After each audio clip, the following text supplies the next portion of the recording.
On this episode of Talk Around Town, we're gonna get down in the weeds, talking about sheep grazing in high demand.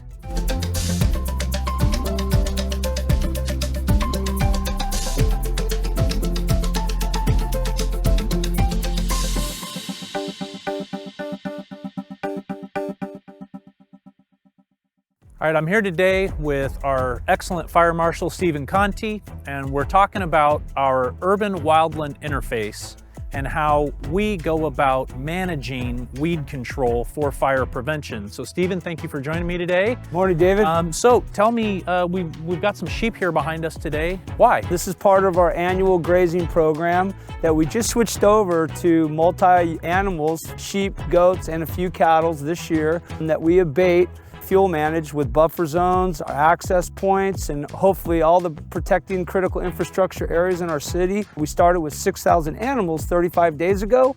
We've topped out at 7,000. We're currently down to 1,800. That was the first pass. 700 acres throughout the city, from Green Valley, Paradise Valley, Sanctuary, Rolling Hills have been abated. We've continued our program. We utilize our Andelo to take care of other areas, water treatment plants, and areas of concern that the animals can't get into. It's been really successful, and we're really happy with the outcome so far. The second pass, again, will be in June, so the animals will be back in force.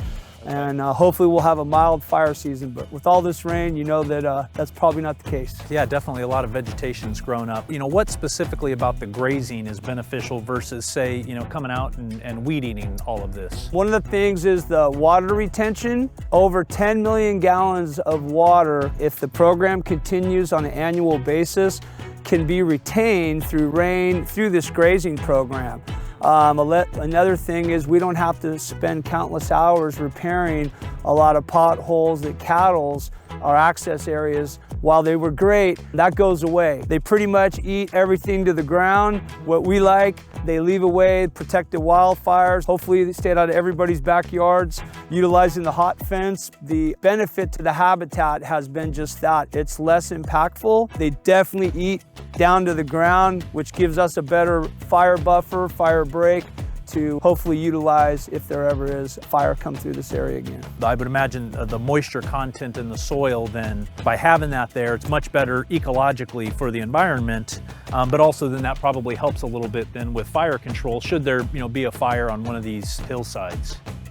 Absolutely, and 15 truckloads of dry matter converted from fire fuels to sequestered soil and residual non-burnable carbon, which is huge for us, obviously. In the end, that just means it's a low fire type of fuel. So it's good for us to have that, and again, a benefit of the animals compared to using cattle or just regular disking. And you mentioned Andelo. I think that's our grazing contractor, right? One of them, yes, sir. One of them, okay. How do we work with them? What role do we play? What role do they play in terms of creating the pasture space and the fencing? You know, are we doing that? Do they do that on our behalf? They do that on our behalf, and this is in conjunction with our Public Works Department, which really oversees the overall program and where they go, where they're placed. We've had a great relationship once we reestablished our fire prevention program division, and utilizing strategic areas that we feel, those buffer zones of whether it's 0 to 5 feet, basically from your fence line all the way back, but we have to be reasonable about our requests,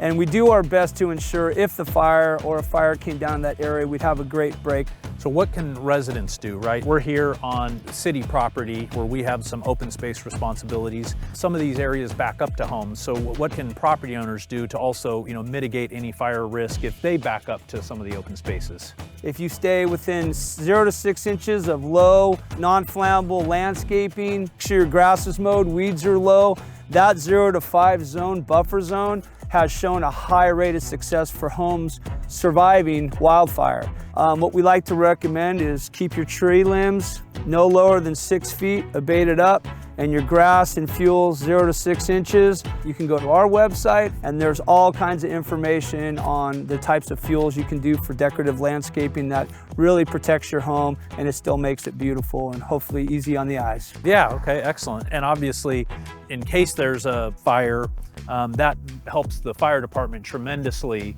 Yes, sir. With that bit of buffer in there. It really does. To really slow the spread. It's just good fuel management, and the more educated you can become, the path that you follow by the recommended experts is the way to go, because we have proven success. Feel really good about where we're going to be in the coming years, and as we continue this program, it's been super successful. Okay, excellent. We got sheep here behind us. You mentioned that there's also goat and cattle. Any differences between the way that they mow down the ground cover? I will say that, yeah, they basically eat the flammable vegetation, and they leave a lot of like the types of fuels that aren't a fire danger. So it's kind of almost unbelievable, and like they were almost made, we call them our fire prevention goats and sheep as kind of a running joke, but in all seriousness, the best thing is they eat the stuff that'll burn, is the best way to say it. They utilize a hot fence, so if anybody doesn't know, those fences are hot and you can be electrocuted. However, some of them get out because barbed wire doesn't stop these animals. As I call our team of Lee and his wife Laura that are in charge of all these animals, they've done a really great job of ensuring their team and crew are on site. So when we've had our freeway escape and neighborhood escape, we have them on speed dial, and they've responded and controlled those animals and right back in pretty quick. But again, they're just an overall great tool and a benefit also, to my knowledge, fiscally for the city. It'll far outweigh the benefit or the fiscal responsibility, and what we get from fire prevention or fire protection from these animals is going to be huge for our city. Yeah, much lower cost. Much lower cost to doing all the abatement this way. It's a cheap dinner bill. Yeah, exactly. Okay. Any specific strategy that we utilize in terms of where we start and how we move the herds throughout the community? It is strategic. Of course, we have what we call a direct combination system for our water distribution of both above ground gravity tanks and direct pumping.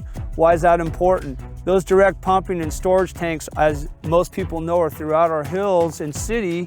And the number one thing that these animals and that we ensure is that that's abated. So if a fire rolls through, those tanks aren't in jeopardy, the pumps aren't, because one pump down could cut out over 30% of our water availability at that time. And in our world, you know, that's bad. That's what we need. But other than that, we really look for the most highly populated residential areas, ensuring like this area that it's abated. But it is strategic. It's to try to make sure those residential neighborhoods access areas that we would have people evacuate are abated, maintained, and easy for us to get into. And that's kind of the plan, along with protecting our water treatment plants, direct pumping, and neighborhoods. Okay, excellent. Well, Stephen, thank you so much. Really appreciate you meeting me out here and chatting a little bit about our grazing for fire mitigation. Absolutely. So for this Talk Around Town, once again, I'm David Gassaway. Thanks for joining. To view more programs like this, follow the City of Fairfield on YouTube, Twitter, Instagram, and Facebook.